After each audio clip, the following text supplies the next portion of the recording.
All right, so we are recording, and the three of us panelists have just introduced ourselves, and so let's cover some essentials.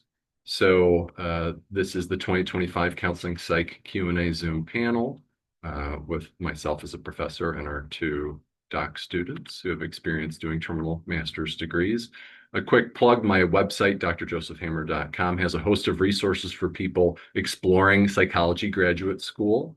And our University of Kentucky department also offers a counseling psych PhD program. December 1st is when applications are due for our next fall admission. And we also have a doctoral preparation focused counseling psych 2-year master's program where February 1st is the due date for those. So quick plug about our program. Some guidelines for how we're doing this today. Please open up your Zoom chat and type your questions into the Zoom chat. And the three of us will just answer as many of those questions, top to bottom, over the course of these 50 minutes as we can. And so feel free to pop questions into the chat whenever you feel ready, and we'll answer as much as we can because this is a true Q&A.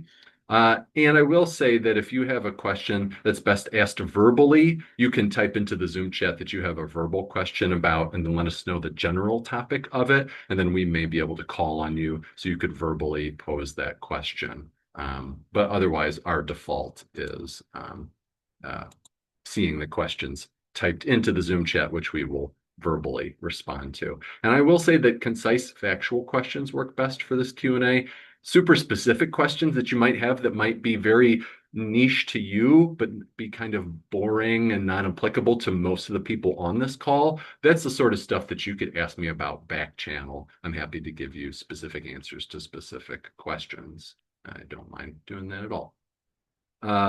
Also, I will do a quick plug for our 2021 Q&A panel, the recording of which is on the registration website, the Q&A website that you registered via. That 2021 Q&A panel, we did a very concise, jam-packed overview of the essential things that everybody should know about counseling psych as a specialty in graduate education. And we tackled all of these core questions in that video. So if you're still craving more after having listened to us answer questions today, that is the next place you should head because it will answer a lot of the questions you have. Okay, so now it's time to type your Zoom questions into the chat. We are ready for them. So I'm going to stop screen sharing. And so now you should be able to see the three of our faces prominently, and we will answer questions. So feel free to start typing your questions into the Zoom chat, and we will go question by question. Okay. So the first question, this person asked, the deadline for the master's program application is February 1st. Yes, that's correct. So for a doctoral program, most doctoral programs, they have applications due in November, December typically, and most master's programs typically have due dates in February. And that's true nationwide for counseling psych and clinical psych programs at the doctoral and the master's level. And right now, our master's program, it's only 2 years. It's focused on helping people get better prepared to successfully apply to doctoral programs, meaning both PhD and or PsyD programs in counseling psych or clinical psych if you want. That's the focus of our master's program is on doctoral preparation. But in a few years, we are going to have 2 tracks for the master's program. One where we're producing licensed mental health professionals, psychology professionals at the master's level, which is a new thing taking off nationally, as well as maintaining our doctoral preparation master's concentration. Okay, I'm seeing some additional questions, and some people are direct messaging me in the Zoom chat, which is fine. That works too if you don't wish for others to see your specific question, but however they come to me, I will be sure to answer them. And Joshua and Mindy, if either of you happen to be DM'd a question, just got to let us know so we can bring that in. And as a process, me, Joshua, and Mindy will work together to answer questions. We'll each have a chance to chime in to the questions you ask, and we'll take it from there. So the next question is, what program would you recommend for someone who wants to be a child psychologist? So generally, if you want to be a psychologist, generally it means getting a doctoral degree. typically a master's or a PsyD. And like child psychologists, there are three specialties that could potentially train someone to be a psychologist who focuses on children. The first is clinical psychology. Probably the largest number of programs that train people to be therapists who work with children would be some portion of clinical psychology doctoral programs, meaning PhD or PsyD programs. Some clinical psych and counseling psych programs focus primarily on training people to get ready to serve adults. Some programs focused mostly on preparing people to serve kids, and some programs give you a mix of experience. It just depends. So there are some clinical psych programs that specialize in child psych. Counseling psych, there are a few counseling psych doctoral programs that do offer training and specialization in that, but there's not a ton of them. So I should mention that. The third specialty that is relevant is school psychology. School psychology has an EDS, an educational specialist degree, is the entry-level degree where you can be called a school psychologist, but you must work in the K through 12 schools in that role. It's a lot of testing and assessment, typically, maybe some therapy. Or you can go on to get your doctorate in school psychology. And by the way, University of Kentucky, in our department, we also have a school psych EDS and PhD program. And our school psych colleagues who get their doctorates can both practice in the schools and be fully licensed psychologists out in the world and see people in private practice if they wish, if they get licensed as doctoral level school psychologists. And so they're very specialized in working with kids and adolescents with a heavy emphasis on testing and assessment and some training in talk therapy as well. Joshua, Mindy, did I miss any piece to that?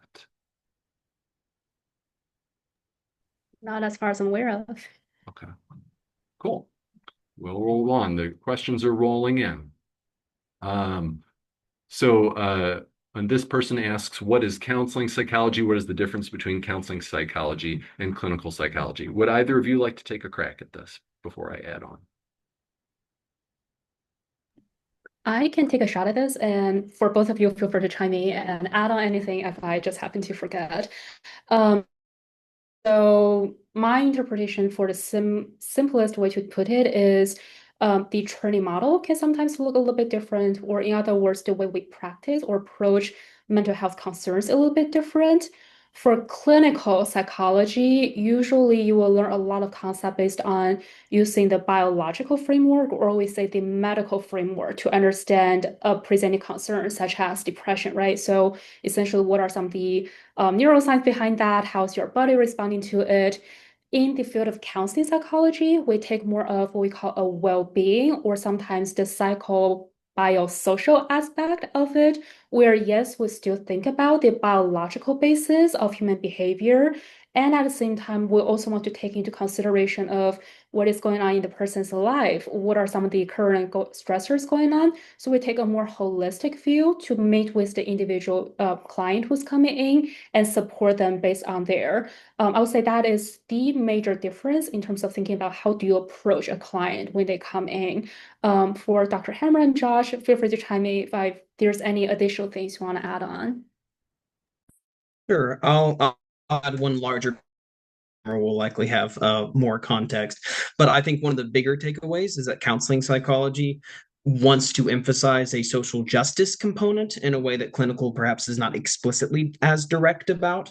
And so if you are looking for a program that not only is looking at people holistically, again, in that biopsychosocial context that Mindy mentioned, but also seeing what systems are impacting people in their mental health, counseling psychology tends to emphasize that more. But also, I think a misunderstanding that I've run into, both are still the PhD, are research in addition to clinical. And so I've run into some misinterpretations that clinical is more research, or that there's an imbalance there. But it's just different approaches in the models, to like Mindy said, but with more of an emphasis on the social justice component. Yeah, and I will add on to say that there's a lot of people with strong opinions who have wildly different opinions in response to this question. And so I'll finish our collective response here by saying that we are more similar than different. clinical psych and counseling psych are more similar than different these days. And I dropped a link in the chat to a web page that I built dedicated to looking at the evidence and what we know and try to summarize how we're very similar and also some in general differences you can see between the specialties. So that I think will give you the most thorough response. But the take home point is we're more similar than different, but our two specialties do have some on average differences in what we tend to emphasize. And so some of those, though on average differences may matter to you or may not. And for those that matter to you, you might want to lean more counseling psych or more clinical psych. I often advise a lot of people, and when I was a student, I myself did this. I applied to both flavors of programs, depending on where were the professors who I wanted to work with, because I was interested in research. So yeah, that will get us started. Happy to answer follow-up questions that people have related to this topic. So yeah, great question. The next person says, what type of jobs do people usually get straight out of these two programs? And I think by those two programs, kind of referring to like a master's and a doctorate, referring to ours. So for doctoral programs at the psychology level, whether you're getting a clinical psych PhD or a counseling psych PhD, you can go a variety of different directions. That's one of the things I love about the doctoral degree in counseling psych or clinical psych, is you can kind of do whatever you want because you've been trained in both the science side and the practice side when you get your PhD. And so you can do research, you can teach, you can provide clinical work, you can do psychological testing and assessment, you can do advocacy work.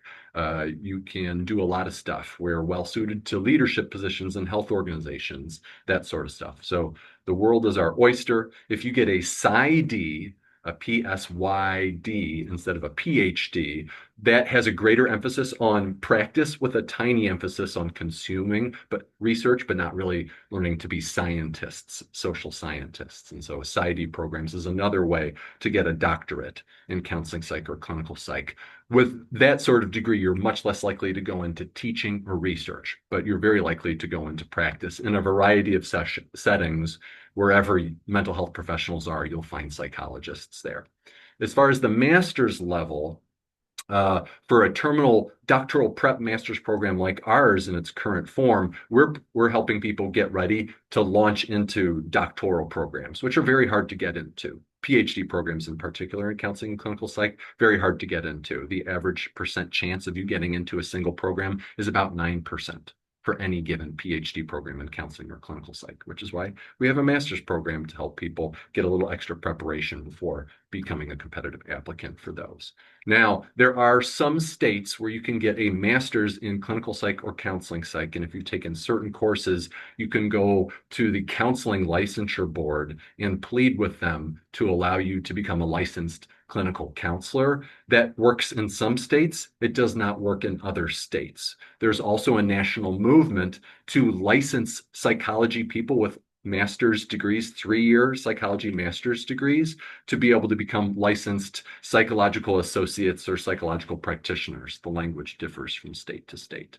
But this is still only present in some form in about 10 of the 50 states and then the territories. And so this is something we'll see a lot more over the coming years as the American Psychological Association starts to accredit master's level programs and more states start to allow people to get licensed as psychology professionals at the master's level, similar to how counseling as a separate profession, social work as a separate profession, marriage and family therapy as a separate profession. All of these professions, you get your master's degree in 3 years, you practice under supervision, and then you become licensed in those fields after just doing your master's. And so psychology is not only going to have the doctoral route, but also a master's route where you can stop at the master's and become licensed, like in these other things. So that's would be our response to that. Things to add to that, Mindy, Joshua. Yes, before going to the next question, I have a direct message relevant to this, and Dr. Hammer, maybe you can explain a little bit more on this. But the student specific asking about the program and our program and becoming a licensed professional right after that. I'm assuming that was referring to something we're working on for the master's program for future, but if you want to add on or elaborate on anything, I think that clarification may be helpful. Yeah, so our department in a few years, what we're planning to do is because in Kentucky, they have adjusted the licensure situation such that it's now makes sense for us to offer a practitioner track at the master's level. So for people who apply, not this fall, but for people who apply in fall 2026, the current plan is for them to be able to enter our master's program starting in fall 2027, and those people could do this licensed practitioner track where they in a tight 2 years, including summers, they get all the 60 credits of coursework they need and the clinical hours they need to be able to come licensed at the master's level in Kentucky and certain other states that allow master's level psychology licensure, be able to practice temporarily licensed under the clinical supervision of a psychologist with a health service provider designation, and then after 2 years can become fully independently licensed as, say, a licensed psychological practitioner, just like you would in the other professions. But I'm not sure if I answered all of the question quite yet, Mindy. Can you follow up? I think that's pretty point on. Thank you for that. Cool. Great. Moving right along. All right, 3:21 p.m. Eastern. Keep it rolling. This person says, how do students in your research lab or in the program typically balance independent research interests with contributing to ongoing projects or grant initiatives? This is a great question. Either of you want to take a crack at that? Josh, you want to take a first crack and then Mindy follow maybe? Yeah, I'll share. There is an ongoing conversation with your advisor about how you balance both your research goals and also finding assistantships and internships and whatnot. Internships coming later. So I think in my case, my both Mindy and I, our advisor is Dr. Hammer, and so there is an ongoing conversation of getting connected to those assistantships and also other research opportunities. There are also research milestones that you will be able to look at on the handbook that it's currently on the website, our most current version.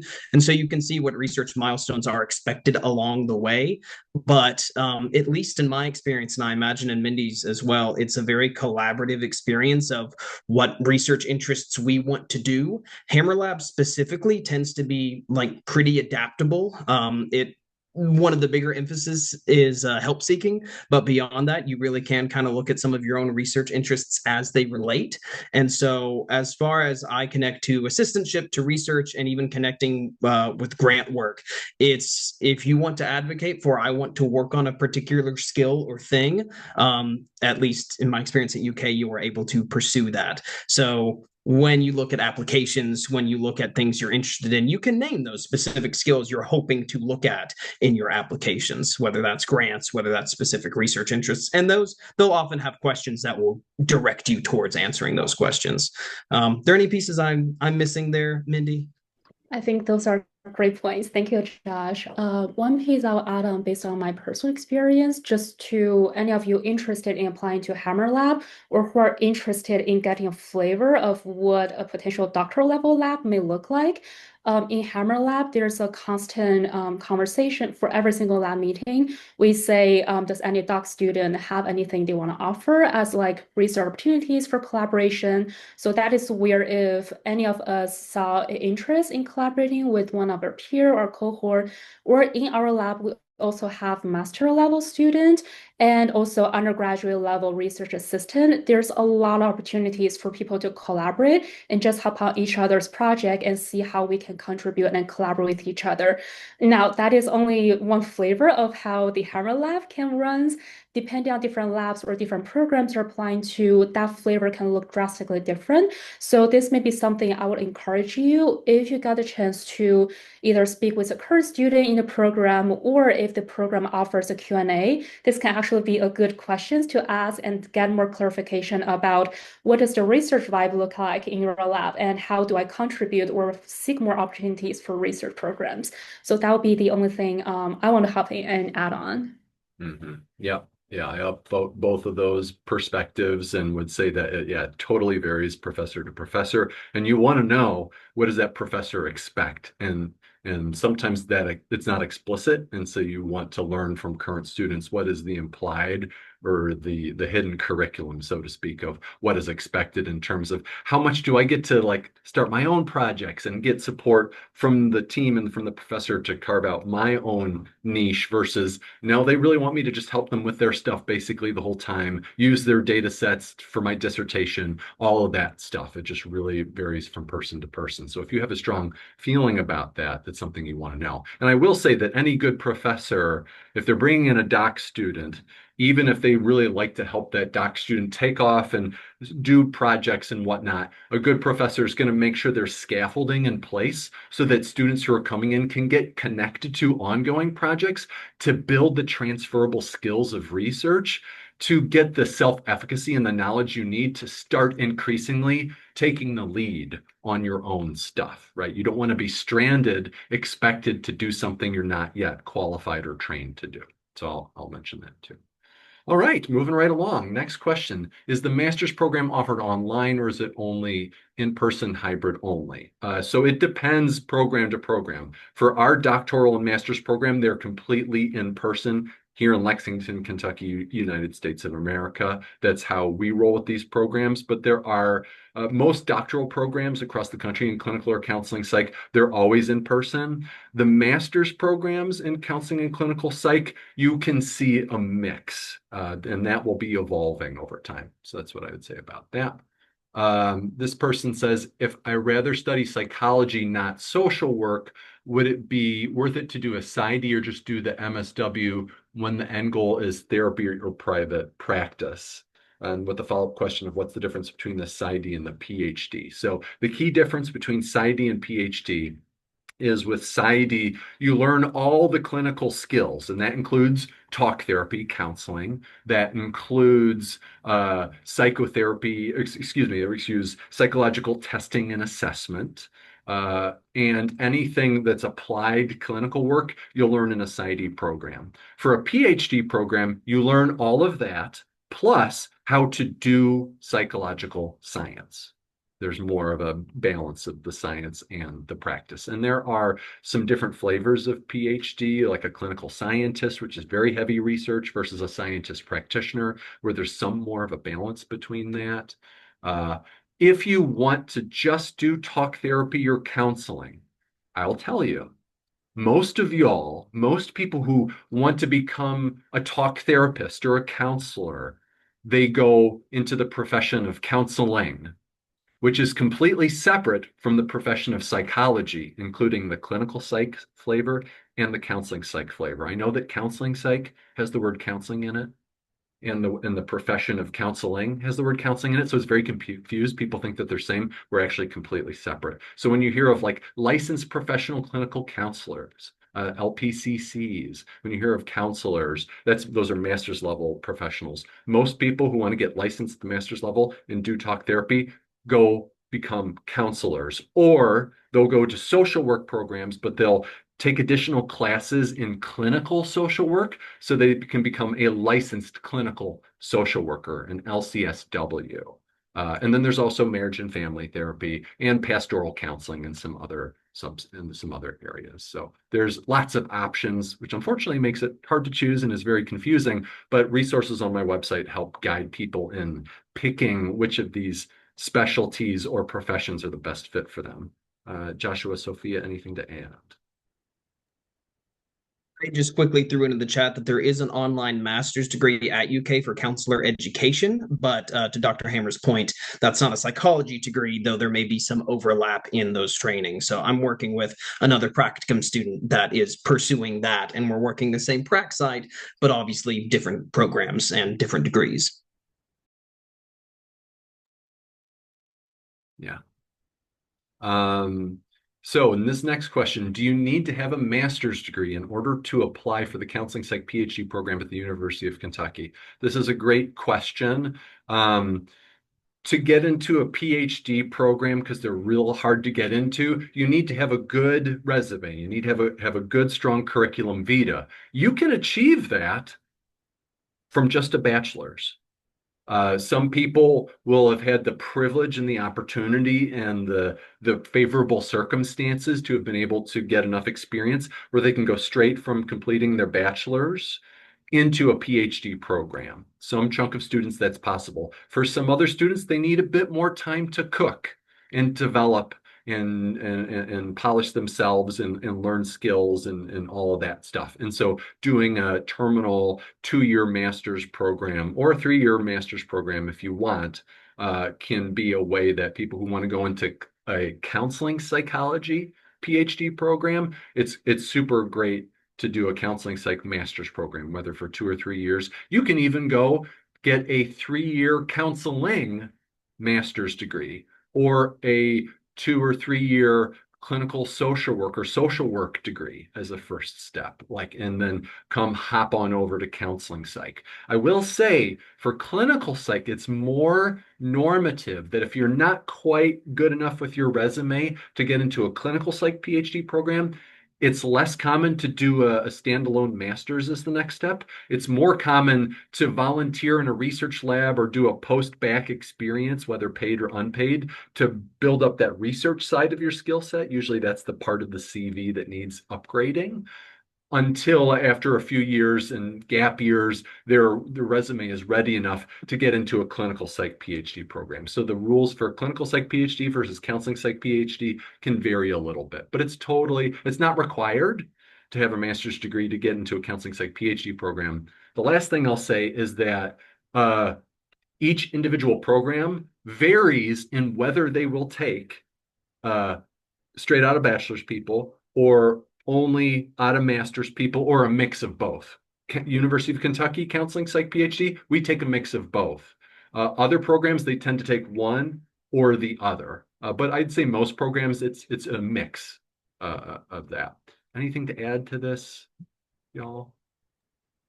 Only add quickly anecdotally that the master's applications, there tends to be slightly more wiggle room about what your undergraduate degree was, whereas the PhD and the PsyD, it tends to want to be pretty close to psychology or related field. So in my experience, I had a Bachelor of Fine Arts in Music Theater and a double major in Arts Administration. So I felt like I was an ideal candidate for the master's doctoral prep program so that I could get the things on the CV that would make me competitive for doctoral applications. So it's another consideration when you look at your CV and what your bachelor undergrad is, how competitive you would be if you're looking doctoral versus master's.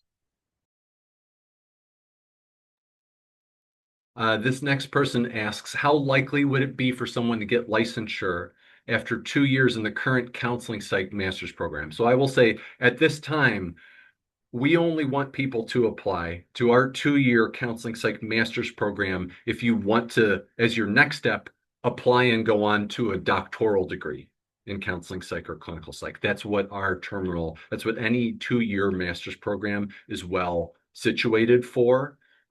If you wanted to become licensed after your master's, generally, in most states, you'd want to go to a counseling or a clinical social work or marriage and family therapy or a pastoral counseling 3-year master's program. And after that, go get licensed. Now, in a few years, our program, as I mentioned earlier, will develop both this licensed practitioner track at the master's level, as well as this maintaining our doctoral prep track as well. So we'll have these 2 different concentrations and people can do what's right for them. So we're not offering that quite yet, but starting next fall, we will be accepting applications in fall 2026 and early spring 2027 for a fall 2027 start in our concentrated 2 years, get all the credits you need to go on to get licensed at the master's level, at least in those states that allow licensure at the master's level for psychology people.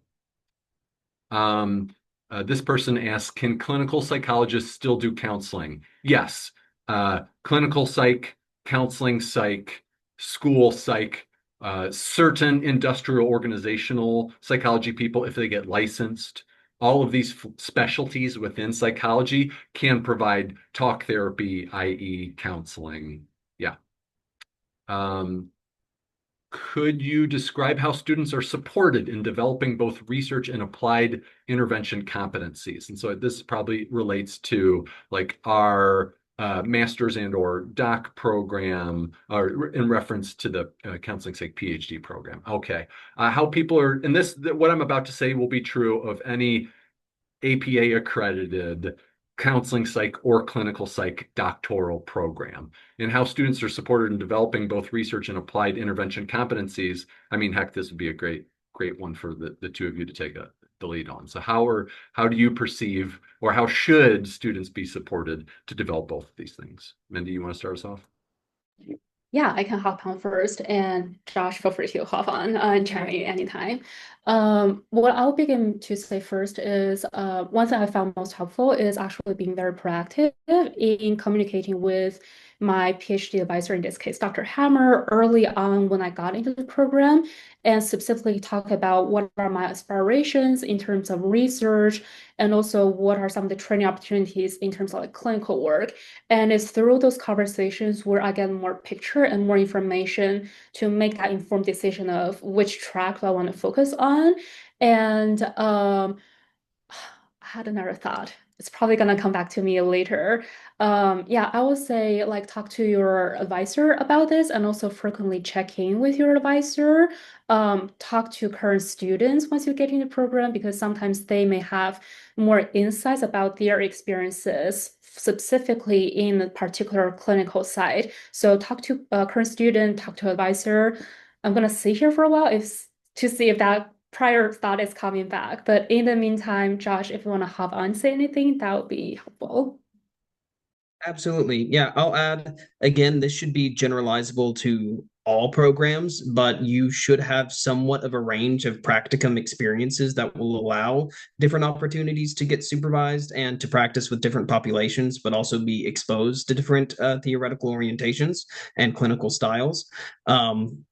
When you look at the websites of different programs, they will often name what practicum they tend to really focus on. So some programs will have an ongoing connection with the counseling center. Others may have other connections to things in the community. So really helpful to look at the different programs about what practicum experiences would be available to you. And that can also somewhat inform where you would like to go and what populations you may want to work with. Mindy's original point, talking with Dr. Hammer about what your career goals are, whether you want to lean more research, whether you want to lean more clinical, allows you, again, at least in our cases, to have a tailored approach to what we want to get accomplished and build on our CV throughout our time here. Yeah. Yeah. And my earlier thought just came back to me. Thank goodness.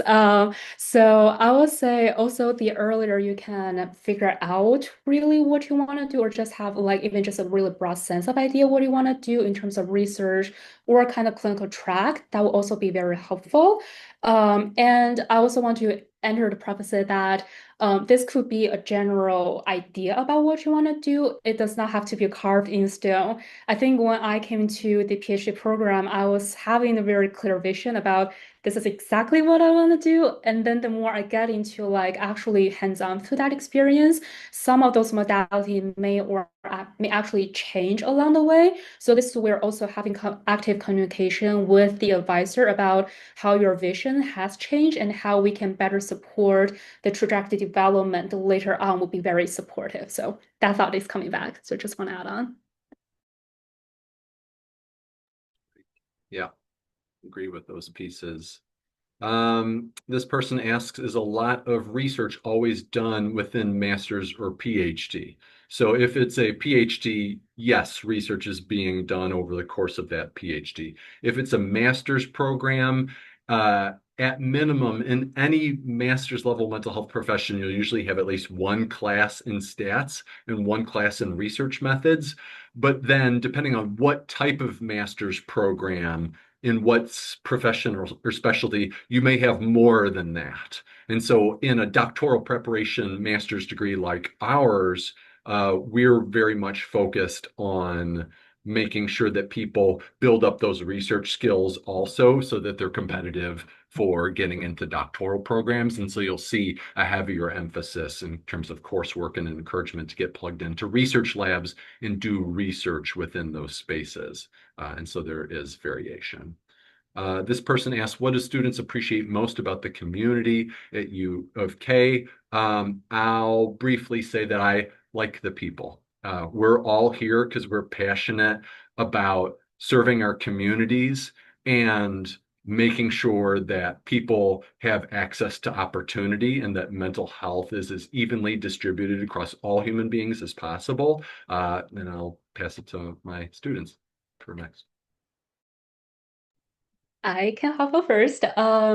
I will add on to Dr. Hammer that one thing I feel very, very appreciative of at U of K when I got into the program is actually the mentoring model we have in place for the program. So when I came in as a first year PhD student, I have someone from the Hammer Lab actually who served as my overall mentor for the entire year and was like learning all about the insight about how to be successful in this program to like if I have just like random stuff, question about what are the places I should go look after for like different restaurants or place to hang out for fun in Lexington.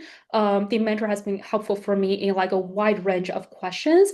I will also say that my mentor is not the only person I go to, and we are actually encouraged to reach out to any students in the program to seek out for any sort of support, or in general, if you just want to hang out with each other for fun and just to get distracted a little bit, that is also heavily emphasized and actually encouraged. And when now I become a more when I become spend more time into the program now, me fifth year, I was actually also trying to pay it back forward to the future students who are coming into the program. So now I'm more in like more down the road. I can offer that insight and pass that on to the future students. And Josh, if you want to chime in for anything, feel free to. You named the one that I was going to mention. I do think the mentorship model has been particularly important to me in my development here. And I've also appreciated the multiple faculty that I've been able to turn to mentorship as well, in addition to upperclassmen. So I think that's been one of my favorite aspects about this program. Yeah. Let's see. How much undergrad research are graduate schools expecting from students? Should I consider taking a gap year to conduct more research and then apply to graduate school? So it will depend on whether, if you want to get a clinical psych PhD, yeah, gap years, getting more research lab experience is probably the way to go. If you want to go counseling psych PhD, and potentially PsyD. I think a counseling psych master's program is a suitable next step, or a master's in counseling is fine if you want to have the licensure as a backup option. But it varies. I'm going to paste in chat right here some links that give a little bit more specifics in terms of how much research is expected of students. And so that will go into more detail there. Okay, it's 3:42. We are moving right along. I think we can cover all these questions if we stay on point. How hands-on are the professors with helping you in and outside of lab? I think that will depend on the professor and how they run their lab. So there are some professors that are very hands-off, and there are some professors that are very hands-on. So it's totally depends on the professor. So you want to, in your interactions with the professor, as you're communicating with them or applying or interviewing with them, to see what sort of vibe you pick up from them. And most importantly, talk with their current students. Anything to add on this, Joshua, Mindy? I will also just add on as a shout out to Dr. Hammer for something he offered for all his PhD students, where we do get a lot of not a lot of we got to meet with Dr. Hammer once per year for the least for a coffee or a lunchtime hangout, so we can spend some time outside from like our regular education building to consult any questions around that. We also have times like social gatherings with the lab outside of our regular lab time and just to, build that social connection and really hang out together a little bit. So that would be something we don't do inside of our lab, but sometimes we spend time outside our lab as well to facilitate that community. Per se, For sake of time, I won't add two more other than just emphasizing all those points. Agreed completely. Yeah. This person asked, what's the difference between the mental health counseling program and the counseling program? Um, uh, Counseling refers to the profession of counseling. And you can see those programs labeled with a whole host of different terms. You'll see it called mental health counseling or clinical mental health counseling, or there's a bunch of different variations.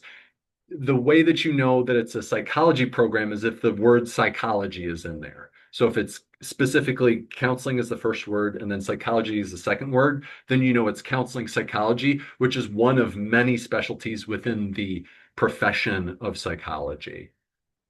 This person asks, is it more difficult for international students to be accepted? Do domestic students tend to be considered more than international students? I would say it would totally depend on which program is in question. I would think that good, equitable programs are seeking to create equal opportunity for everybody who wishes to apply. That being said, in the current socio-political climate, there are a lot of things at play at the national level and in politics and in government and higher education that create added barriers for international students that domestic students are not faced with. There are expenses and time investments and other things that create a lot more hurdles for international students to navigate than domestic students do. And ideally, faculty at programs will be aware of those differences and will have an idea and make effort to think about how do we make our programs accessible to all qualified human beings who deserve to get here, get an education, and do great work in the world. Things to add, y'all?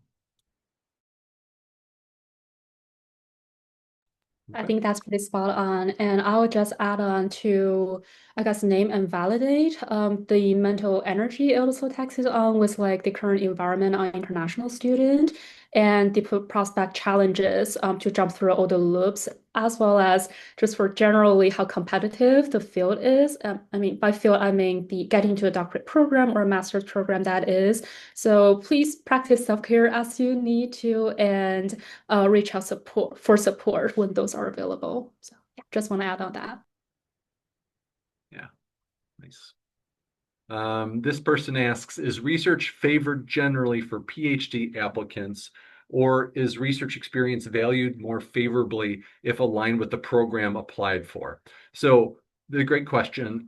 We want to think about like research stuff in at least two buckets.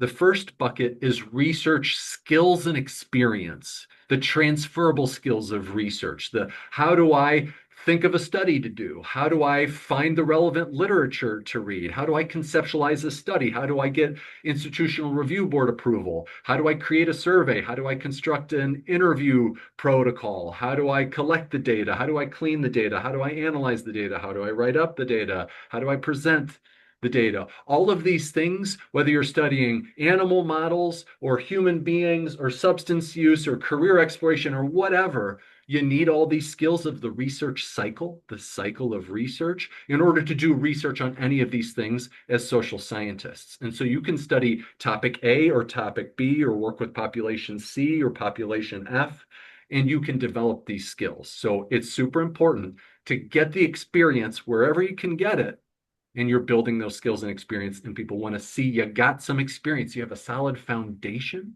of basic research skills at least some points along that research cycle. You have tapped into the buffet of these transferable skills.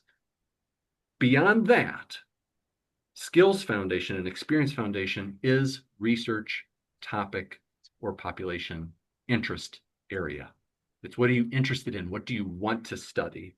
And so that should align with the specific professor you're hoping to work with. When you're applying to most PhD programs, they work on an apprentice model where not only are you applying to try to show them I'm a good fit for the program, but you're also trying to convince a specific professor that you would be a great mentee for them, that you are interested in what they're studying and researching, and you can contribute to that line of research, and you can even start your own little projects in their area of research that extends it in a unique way that taps into your own skills and interests, but it's still within their area. And so you need research skill foundation, and then you need to be able to articulate why the thing this professor's studying you are so excited about, and you want to help study with them too. So these two things, you need both to make it work. But it's not essential to have had prior research lab experience studying that exact topic, because professors who are reasonable people know that chances are the undergrad program you happen to have gone to may not have had a professor who studied their one specific thing. And so it's the transferable skills of research that they are expecting you to come in with. Things to add, y'all? A quick thing I'll share is there can be a useful backwards approach to research and literature that if there is a particular topic or population that you are interested in, as you look through that literature, see what names keep popping up. And oftentimes you can find those names at universities. And if those academics are still working, now you already see that there is a connection with your research interests and theirs. So as you're figuring out which school should I apply for, that can be one way to kind of narrow that down. Yeah. Briefly, and I know Joshua responded in the chat with this, but just for the people listening to the recording, are GRE scores required or heavily influential to acceptance in master's programs? And Joshua correctly notes that this depends program to program. In the last few years, there's been a general de-emphasis in counseling and clinical psych, moving away from asking people or requiring GRE scores. It's not uncommon for programs to say, hey, submit scores if you want, but we're not going to require it. There is a little bit of resurgence nationally where it kind of went down the number of programs requiring scores, and now it's going up a little bit, but we don't know what the future holds. We don't know where the trends are going. And I would say GRE scores are generally a little less important at the master's compared to the doc. I think master's programs are easier to get into, about a 40 to 50% acceptance rate, similar to how PsyDs in clinical and counseling psych have about a 35% chance rate of getting into. Much easier than PhDs. Okay, two more questions that I see, and it's 3:51 Eastern, so we're going to do this. We're going to make it. This second to last question is, does financial aid for graduate programs have similarities to undergrad programs? Is it harder to obtain or less accessible in graduate school? Is it more competitive? Great question and a complicated one. For undergrad, it tends to be you either pay out of pocket or you get some amount of scholarship to reduce tuition. And it might be reduction, or if you got a really sweet scholarship, it might be a full waiver of tuition. But we tend to talk about paying out of pocket versus student loans versus scholarships, right? These are the three things in the mix. The game is much different at the graduate level. And I have to make a distinction between PhD programs over here and master's programs or PsyD programs over here. For master's and PsyD programs over here, for most programs in counseling or clinical or counseling psych or marriage and family therapy or whatever, it's common for you to pay out of pocket and or you get further student loans to cover the cost of getting that master's level or PsyD level degree. For PhD programs, it's pretty normal at most PhD programs in clinical psych or school psych or counseling psych for those students to have access to funding. And that can look in terms of one or two flavors. One is a fellowship, which is some amount of free money just for being awesome or qualifying in some way. The second is what we call an assistantship. So this isn't a thing that really exists at the undergraduate level, but it's totally a thing at the graduate level, at least for PhD students. An assistantship is where you give 20 hours a week of your time, of your labor, and in exchange, typically, this varies, but typically they'll waive your tuition, or at least partially waive that tuition, so you don't pay tuition, and they'll pay you a small monthly stipend, like $1,000 to $2,000, something that can defray the cost of rent, but you're usually not going to be able to completely live on just that monthly stipend. But it definitely helps to have. And you may pay fees beyond that at the university. And it may or may not come with health insurance coverage to some degree as a fringe benefit.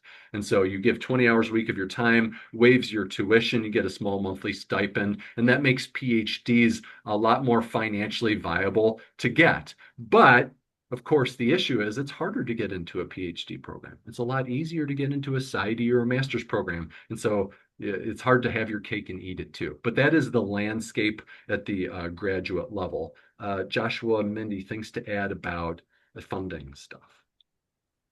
Extra piece I'll share is look at what those programs disclose about the rates of getting assistantships. I think that's especially unique for master's programs as well. So in our case, I anecdotally was able to get an assistantship my second year in the master's program, but that's not a guarantee for master's programs generally, to echo Dr. Hammer's point. So just keep a lookout when you're looking at those programs. What are the stats that they are naming as far as assistantships being offered, especially for masters? Yeah. Our final question for undergrad, there are teacher assistants to help if you're struggling with the course. Are there teaching assistants for the master's program? I don't know, not necessarily typically. The class sizes generally tend to be smaller, where if you're needing help with a thing, usually your first go-to is to speak with that instructor, because most graduate level classes are 15 to 30 grad students, depending on the class. And for PhD programs, tends to be smaller. For master's programs and PsyDs, tends to be bigger classes. But generally, you're going straight to the professor. And if it's a large class, depending on the university, there may be a professor and fellow grad students or advanced doc students who might be like teaching assistants who can help and might provide that support. So sometimes there are, but not necessarily as common as it is at the undergrad level. Okay. It is 3:56. We got through all our questions. Great questions, y'all. Thank you for bringing those. Joshua, Mindy, thank you so much for helping me answer these questions. It's been great to be here. Again, we'll post the recording of this to that webpage that I linked to in the chat. The recording will be there. You can listen to any of the prior recordings. Again, my website has a bunch of psych grad school resources that I'm pasting in the chat here, drjosephhammer.com/psych grad school. You'll see a ton of stuff there. I run a few internships, both as a private citizen and as a professor at UK, depending on the internship. So come check those out. But feel free to send me specific questions that you have via email. And we certainly would love to tell you more about our particular PhD counseling psych and master's counseling psych programs that we offer. But what's most important is that you consider counseling psych programs nationally and get yourself into the right program if counseling psych is indeed the right path for you. I think we're a pretty cool specialty in psychology, so I'd always encourage you to come hang out with us counseling psychologists. But no matter what, you are important. You're going to do great work in the world. You're going to find the right training path for you, and you're going to have the impact that you're meant to have. And so whether it's in counseling psych or psychology or some other mental health profession, we wish you the best of luck. Thank you for doing this work. And this is where we say goodbye and stop the recording. Bye, everybody.